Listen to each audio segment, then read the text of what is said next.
ஈஸ்வரியை நமக. பாலும் தெளிந்தேனும் பாகும் பருப்பும் இவை நாளும் கலந்து நான் உனக்கு தருவேனே. கோலம் செய் துங்க கருமுகத்து தூமணியே, நீ எனக்கு சங்கத்தமிழ் மூன்றும் தா. நீ எனக்கு சங்கத்தமிழ் மூன்றும் தா. நீ எனக்கு சங்கத்தமிழ் மூன்றும் தா.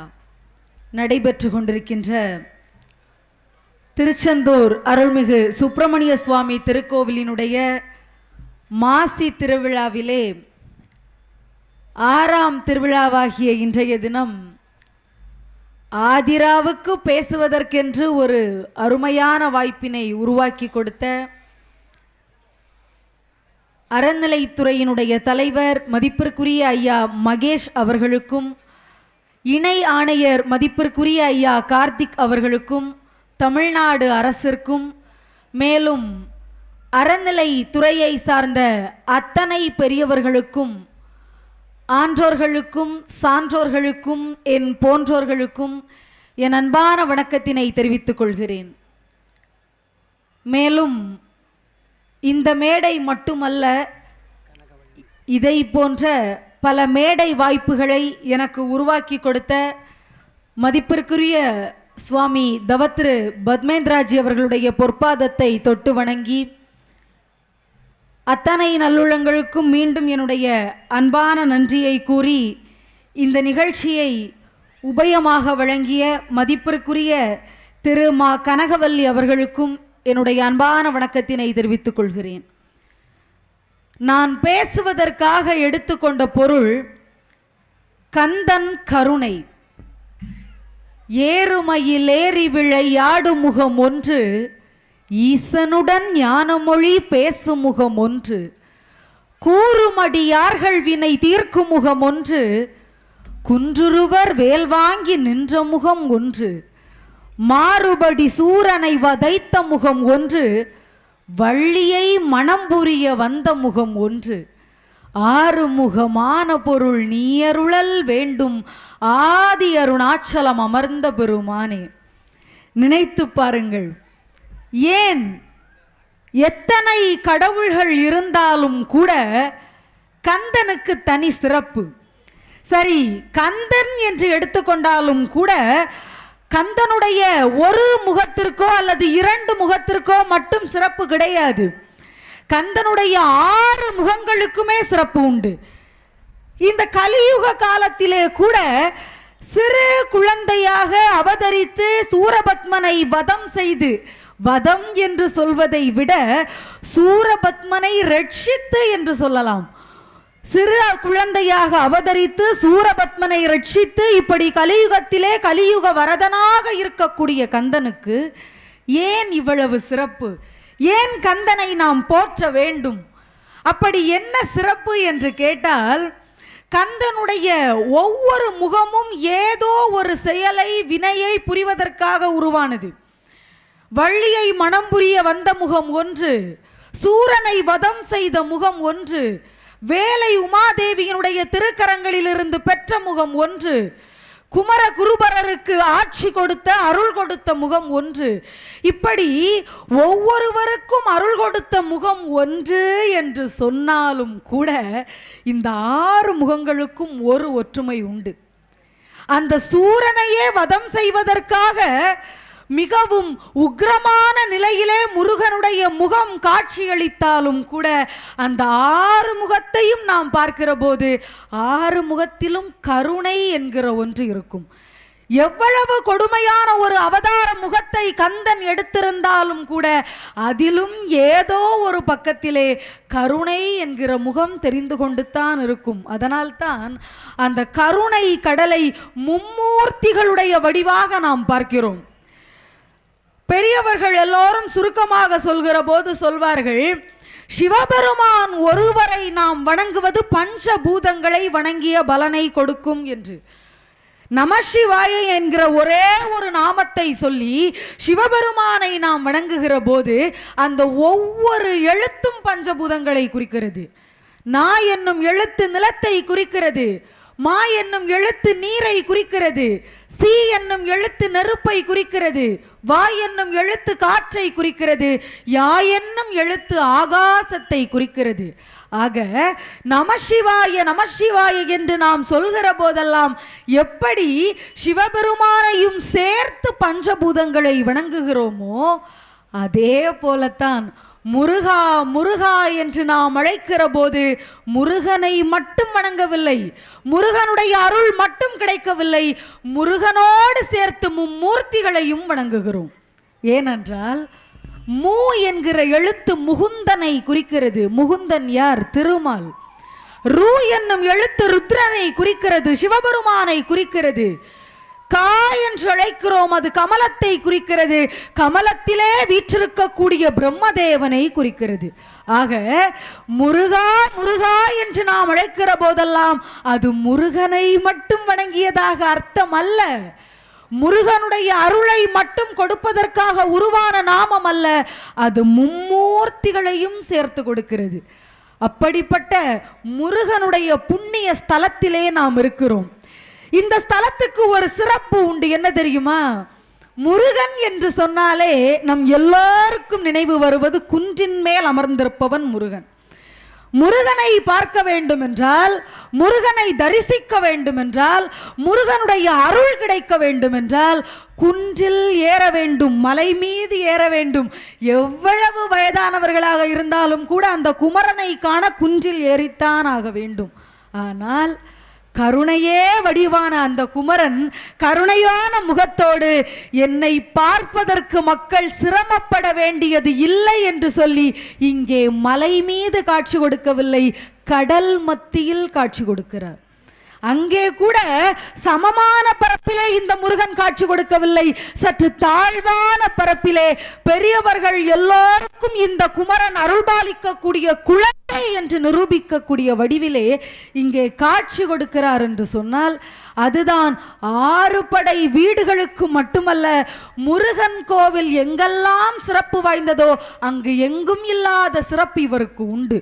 சூர சம்ஹாரம் நிகழ்ந்த இடம் இது. நினைத்து பாருங்கள்.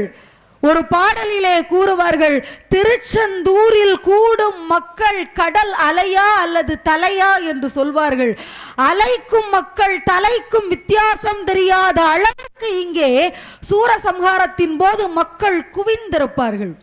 அது மட்டுமல்ல, நான் தைப்பூசத்தின் போது பேச வந்திருந்தேன். அப்போதும் நான் ஆச்சரியப்பட்டேன். இன்றைக்கு நான் வந்தபோதும் கூட என்னுடைய மனதிலே எழுந்த மிகப்பெரிய ஆச்சரியம் என்னவென்றால், எத்தனையோ முருகன் ஆலயங்கள் இருக்கிறது, எத்தனையோ சிறந்த தினங்கள் வருகிறது. ஏன் எந்த ஒரு சிறப்பான விழா வந்தாலும் அது முருகனுக்கே உகந்த ஒரு தினமாக இருந்தால் திருச்செந்தூரில் மட்டும் இத்தனை பக்தர்கள் சேர்கிறார்கள். இத்தனை பக்தர்கள் ஒரு நல்ல நாளிலே எம்பெருமானுடைய சன்னிதானத்திலே வந்து எப்படியாவது நின்றுவிட மாட்டோமா என்று ஏங்குகிறார்கள் என்றால் அந்த கருணை இங்கே கந்தனிடமிருந்து கிடைக்கிறது. ஒரு பலன் கிடைக்காமல் எங்கேயும் மக்கள் வருவது இல்லை. மனிதனுடைய மனமே அப்படித்தானே. ஒன்றை கேட்கிறோம், அது திரும்ப கிடைக்காமல் அதே கடவுளை சென்று நாம் வணங்குவது கிடையாது. முதலில் திருமாலை வணங்கி இருப்போம், நாம் பல ஆசைகளை வைத்திருப்போம், திருமால் நிறைவேற்றவில்லையா உடனே சிவனை பார்த்து வணங்க தொடங்குகிறோம். இப்படி ஒவ்வொரு கடவுளையும் வணங்கிய மக்கள் கந்தனிடம் வந்த பிறகு கலியுகத்திலே கந்தனே சரணம் என்று இருக்கிறார்கள் என்று சொன்னால் அந்த கருணை வடிவானவனுடைய கருணை கடை பார்வை நமக்கு கிடைக்காமலா இத்தனை பக்தர்கள் இங்கே வந்து கொண்டிருக்கிறார்கள்? அந்த கருணையினுடைய உருவமாக இங்கே காட்சி கொடுக்கிறார் முருகன். முருகனுக்கு இன்னொரு சிறப்பு உண்டு. என்ன தெரியுமா? கடவுள்களுடைய அவதார காலங்களிலிருந்தே ஒரு மனிதன் இந்த அடிப்படையில் தான் வாழ்கிறான் என்று வாழ்க்கைக்கான 4 அடிப்படைகளை இந்த மனித சமுதாயத்திற்கு புராணங்கள் கொடுத்திருக்கிறது. என்ன அடிப்படை? பிரம்மச்சரியம், கிரகஸ்தம், சந்நியாசம், வானப்பிரஸ்தம். இது ஒரு மனிதன் வாழக்கூடிய வாழ்க்கையினுடைய அடிப்படை. இதில் பிரம்மச்சரியம் என்பது நமக்கு தெரியும், திருமணம் ஆவதற்கு முன்பான பருவம். கிரகஸ்தம் என்பது திருமணம் ஆன பருவம். சந்நியாசம் என்பது எதுவும் வேண்டாம் என்று எல்லாவற்றையும் துறந்த பருவம். வானப்பிரஸ்தம் என்பது எல்லாவற்றையும் முடித்த பிறகு நம் மரணத்தை நாமே ஊகித்து நம்மை நாமே சமாதியாக்கி கொள்வது. இது வானப்பிரஸ்தம். இதில் 4 அடிப்படைகளையும் ஒரு மனிதன் கடைபிடிக்க முடியும்.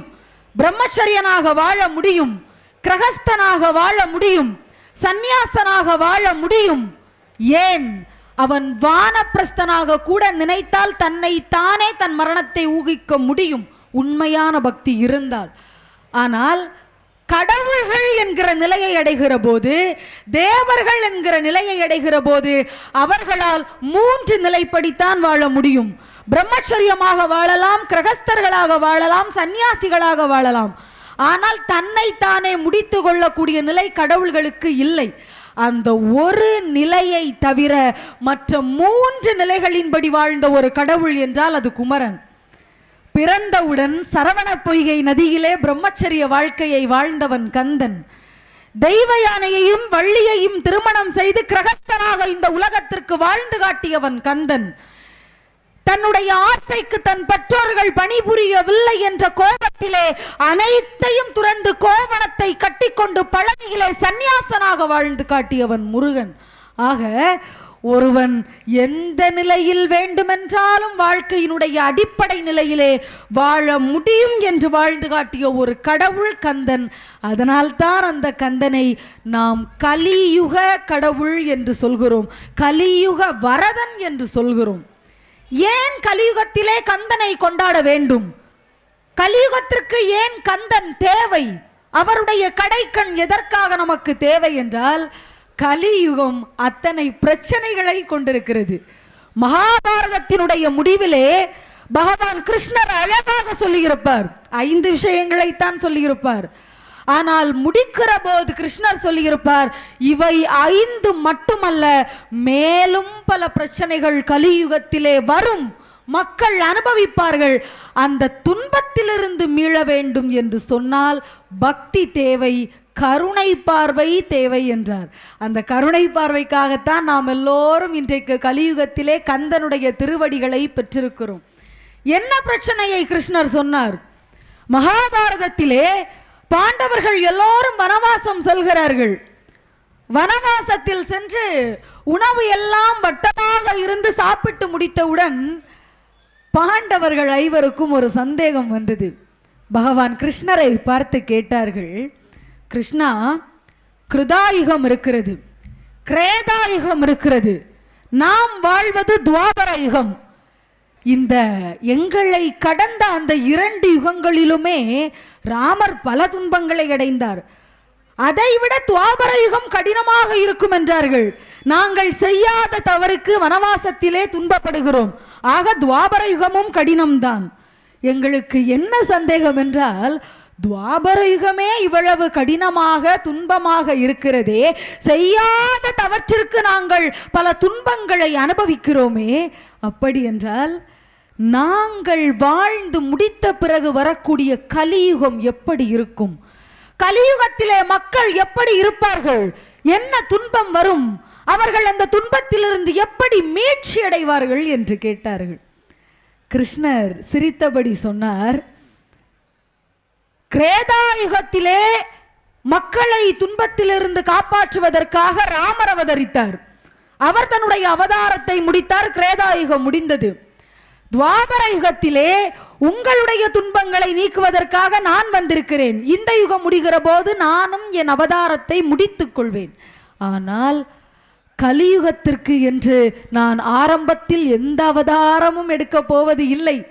ஆரம்பத்திலே மக்களோடு மக்களாக பிறந்து வளரப்போவது இல்லை. மக்கள் பல துன்பங்களை அடைவார்கள். அதனால் அவர்கள் தங்களுடைய வாழ்க்கையை எப்படியாவது முடித்து கொள்ள வேண்டும் என்று துடிப்பார்கள் என்றார். பாண்டவர்களுக்கு ஒரு ஆசை வந்தது. அந்த வாழ்க்கை எப்படி இருக்கும் என்று நாங்கள் தெரிந்து கொள்ள விரும்புகிறோம் என்றார்கள். கிருஷ்ணர் சொன்னார், நானாக உங்களுக்கு விளக்குவதை விட நீங்களாக பார்த்தால் இன்னும் புரியும் என்று சொல்லி பாண்டவர்கள் 5 5 திசையிலே காட்டில் செல்ல சொன்னார். ஐவரிடமும் சொல்லிவிட்டார், நீங்கள் ஒவ்வொரு திசையாக செல்லுங்கள், காட்டிலே நீங்கள் எதை பார்க்கிறீர்களோ அதை என்னிடம் அப்படியே சொல்லுங்கள், நான் கலியுகத்தை உங்களுக்கு விளக்குகிறேன் என்றார். பாண்டவர்கள் 5 திசையிலே பிரிந்து சென்றார்கள். ஐவரும் 5 காட்சியை பார்த்தார்கள். இப்போது பாண்டவர்கள் திரும்ப வந்தார்கள். கிருஷ்ணர் முதலில் தர்மரிடம் கேட்டார், தர்மா சொல்லுங்கள், காட்டிலே நீங்கள் பார்த்த காட்சி என்ன என்று.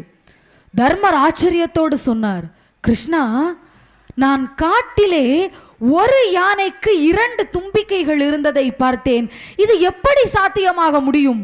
ஒரு உயிருக்கு எப்படி 2 தும்பிக்கைகள் வர முடியும்? இது எப்படி சாத்தியம்? என்னால் உணரவே முடியவில்லை, ஊகித்து கூட பார்க்க முடியவில்லை என்றார். கிருஷ்ணர் சிரித்து கொண்டே சொன்னார், இப்படித்தான் கலியுகமும் இருக்கும். கலியுகத்திலே மக்கள் 2 தன்மையுடையவர்களாக இருப்பார்கள். ஆரம்பத்திலே ஒன்றை சொல்வார்கள், அந்த நேரம் முடிந்த பிறகு தான் அப்படி சொல்லவே இல்லை என்று தான் சொன்னதை மாற்றி பேசக்கூடிய தன்மை கலியுகத்திலே இருக்கும்.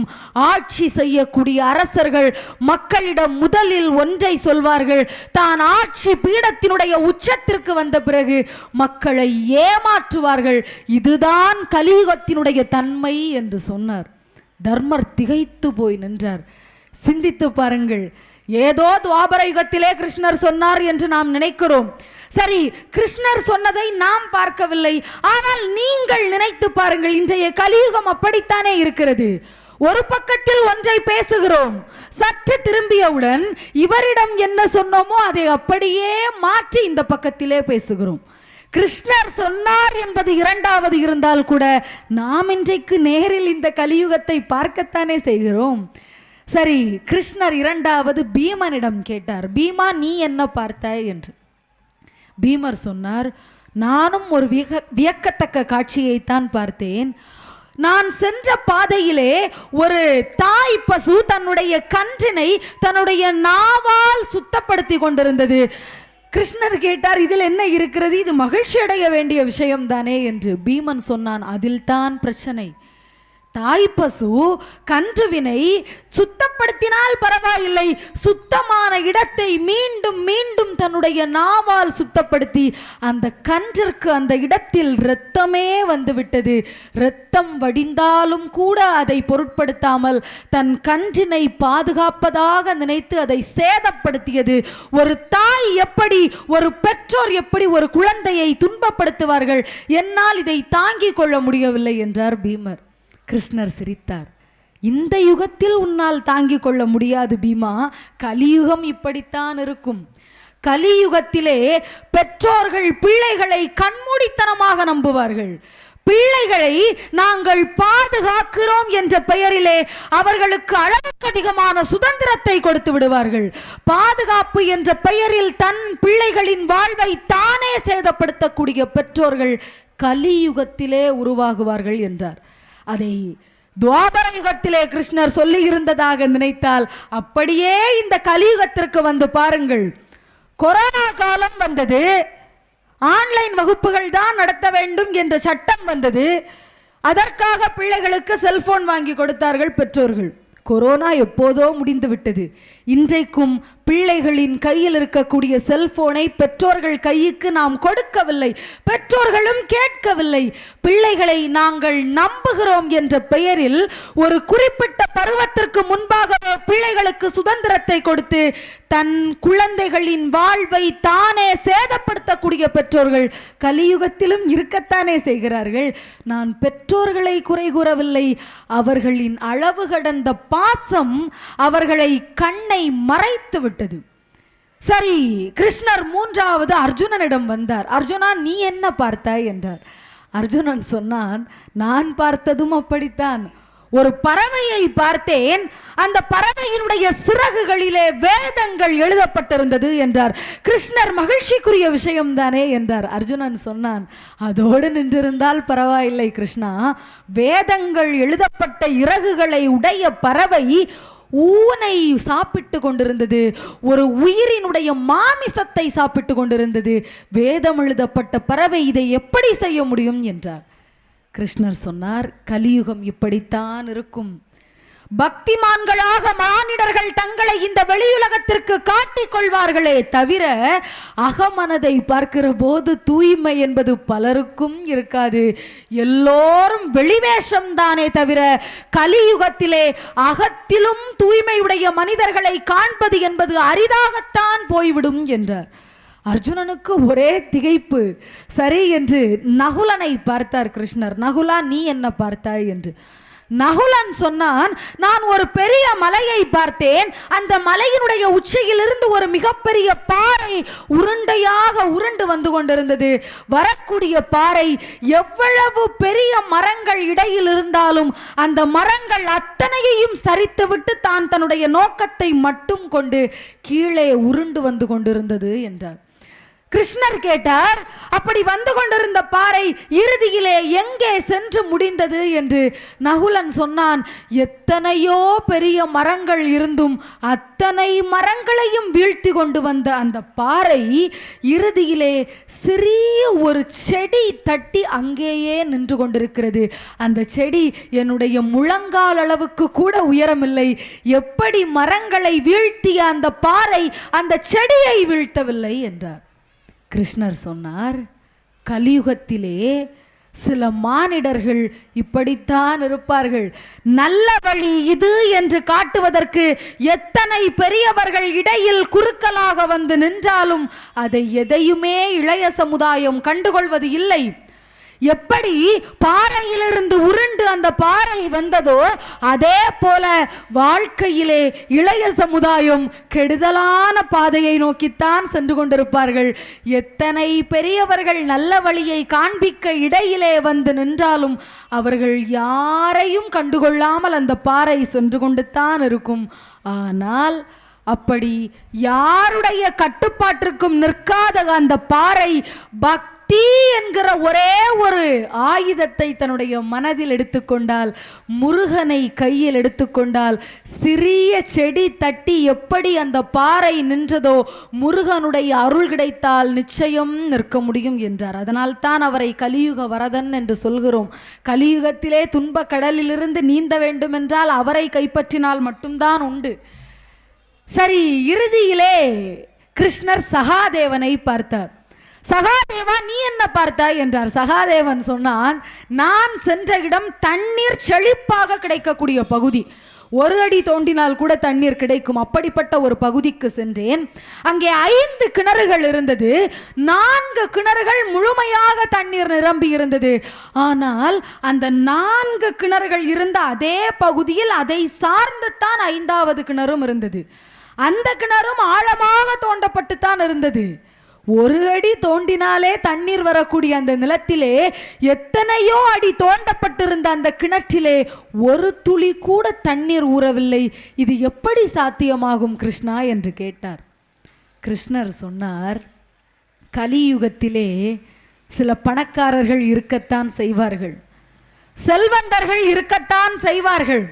ஆனால் அந்த செல்வந்தர்களை பார்த்துவிட்டு ஏழையாக இருக்கக்கூடியவர்கள் என்ன நினைப்பார்கள், இவர்களை சார்ந்து இவர்களுடன் சென்று விட்டால் நாமும் செழிப்பாக வாழ முடியும் என்று நினைத்து அந்த 4 கிணறுகளை சார்ந்து ஒரு கிணறு இருந்ததை போல செல்வந்தர்களை சார்ந்து சில ஏழைகள் செல்வார்கள்.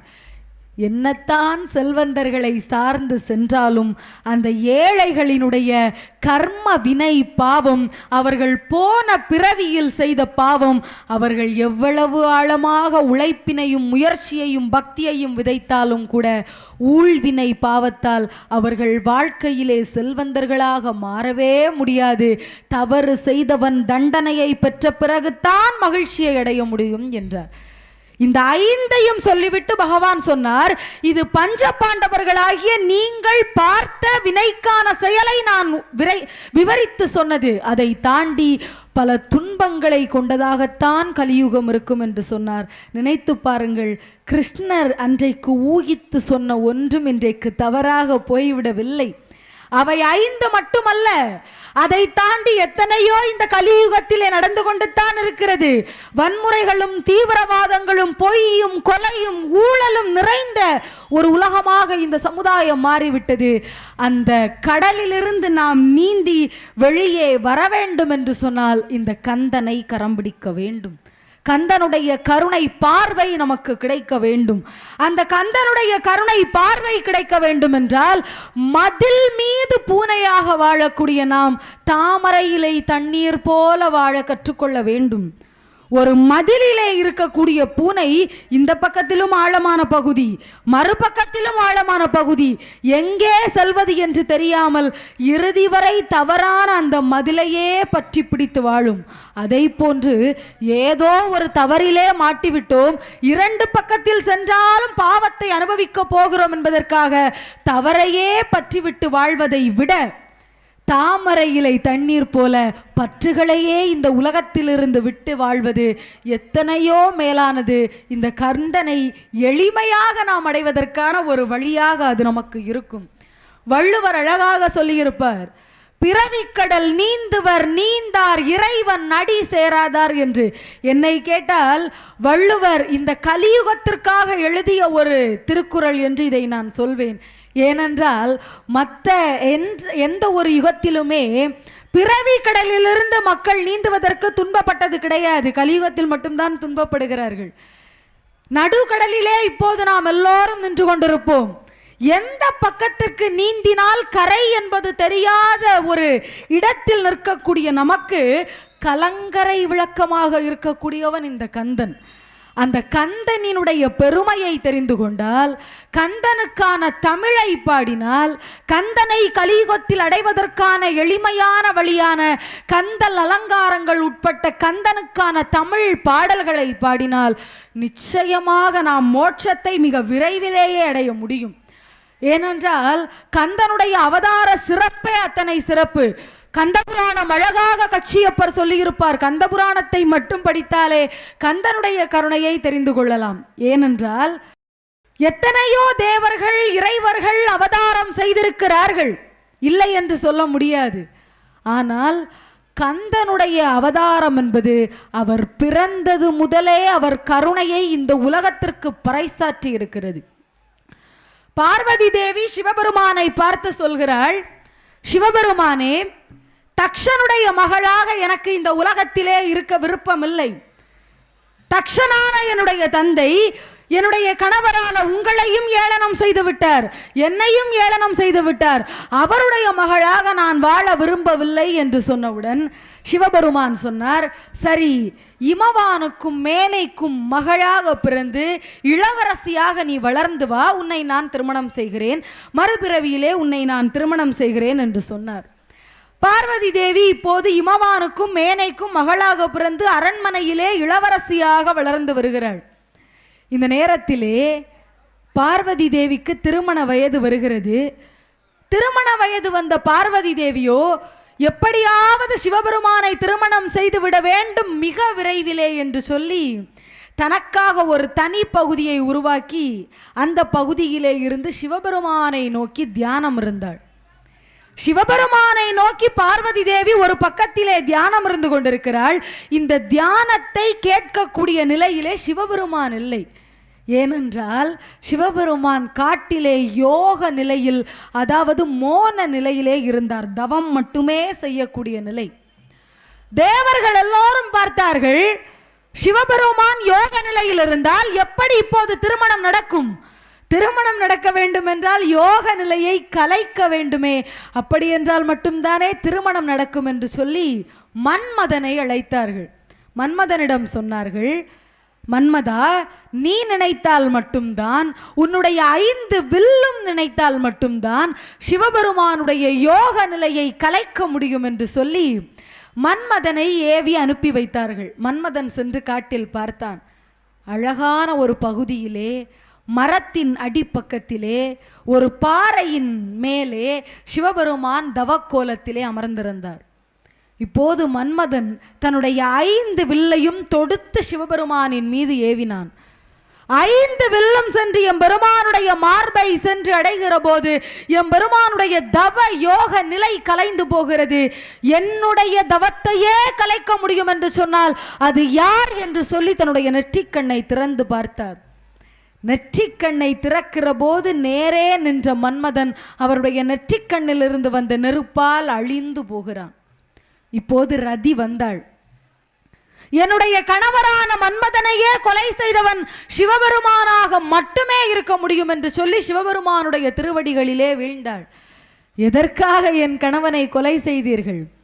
தேவர்கள் எல்லோரும் சொல்லியதற்காகத்தானே மன்மதன் உங்கள் முன்னால் வந்து நின்றான். உங்களுக்கும் பார்வதி தேவிக்கும் திருமணம் நடக்க வேண்டும் என்ற நல்ல எண்ணத்தில் தானே உங்களுடைய யோக நிலையை கலைத்தான். அப்படி இருக்க நீங்களும் பார்வதியும் திருமணம் செய்கிற போது நான் மட்டும் கணவன் இல்லாத நிலையிலே தனியாக ஒற்றை பெண்ணாக வாழ வேண்டுமா என்று கேட்டாள். சிவபெருமான் சொன்னார், இதற்கான விடையையும் மன்மதனையும் சேர்த்து எனக்கும் பார்வதிக்கும் திருமணம் நடந்து முடிந்த அந்த சபையிலே உனக்கு விடை சொல்கிறேன் என்று.